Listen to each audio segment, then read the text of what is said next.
Hi friends, నమస్తే, good morning. ఎలా ఉన్నారు? బాగున్నారు? నేనైతే బాగున్నానండి. ఈరోజు చక్కగా దోసకాయ చట్నీ చేద్దాం అనుకుని చెప్పి 1 కేజీ దోసకాయలు తెప్పించానండి. శుభ్రంగా పొట్టు తీసేసుకొని చక్కగా నీట్గా కట్టి చిన్న చిన్న ముక్కలుగా తరుక్కొని రెడీగా ఉంచానండి. దానికి కావాల్సిన పచ్చిమిరకాయలు కూడా చక్కగా చిన్న చిన్న ముక్కలుగా కట్ చేసుకొని చక్కగా కొద్దిగా ఆయిల్ వేసుకొని మగ్గ పెట్టేసి ఉంచాను.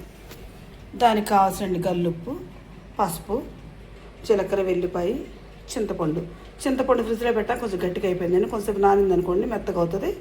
దాన్ని తీసేటప్పుడు మనం మిక్సీ పట్టుకుందామండి. ఈరోజు రొట్టె చేయడానికి పైన వర్షం జల్లు పడుతుంది, చేయదు కాక మిక్సీలో పట్టేస్తున్నానండి. చక్కగా ఫస్ట్గా చక్కగా ఈ ముక్కలన్నీ మిక్సీ పట్టేసుకుందామండి. ఇది కూడా ముందుగా పచ్చిమిరకాయలు చక్కగా మనం జార్లో వేసేసుకుందామండి. గరిటికి రావట్లేదు, కాలుతానే చెప్తా. దోసకాయలు అయితే పండకుండా కరకరలాడుతూ మంచిగా ఉన్నాయండి. పచ్చిగా ఉంటే చట్నీ బాగుంటుందండి.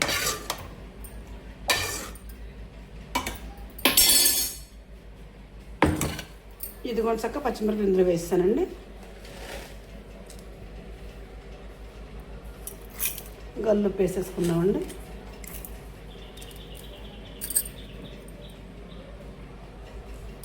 పసుపు వేసేసుకుందాం. జీలకర్ర, వెల్లిపాయలు కూడా వేసేసుకుందాం. తర్వాత చింతపండు కూడా వేసేసుకుందామండి.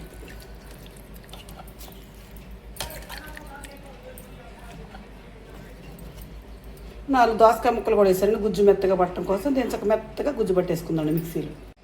ఇది కూడా చక్కగా మిక్సీ పట్టాక గుజ్జు చక్క మెత్తగా పెరుగులా పట్టేశానండి. అవి కూడా ముక్కలు, తాలింపుకి కరివేపాకును, ఎండుమిరపకాయలు చక్క ఇప్పుడు ఆయిల్ పెట్టేసుకొని మనం తాలింపు పెట్టేసుకుందామండి. ఇది కూడా మిక్సీ పట్టేసి గుజ్జు తీసుకొని చక్క ఇందులో కలిపేసుకున్నాను. చక్కగా నీట్గా చక్క భలేగా ఉంది, చూసారా? కొత్త చింతపండు లాగా ఉంది కదండి. చింతపండు చక్కగా తెల్లగా ఉంది. చట్నీ తింటే కూడా చాలా మంచిగా అనిపిస్తుంది. ఇప్పుడు మనం తాలింపు పెట్టేసుకుందామండి.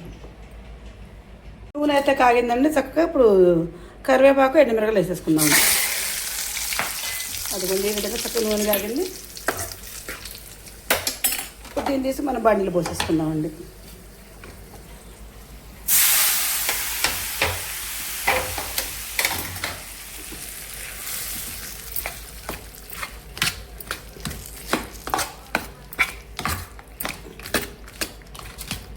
ఇది మనం చక్కగా దోసకాయ చట్నీ మనం కరివేపాకు, ఎండుమిరపకాయలు వేసుకొని చక్కగా తాలింపు పెట్టేసుకున్నామండి. నేనైతే దోసకాయ చట్నీ ఈ విధంగా చేసుకుంటానండి. నేను చేసే విధానం మీకు నచ్చితే నాకు ఒక లైక్ ఇచ్చేయండి. Please subscribe.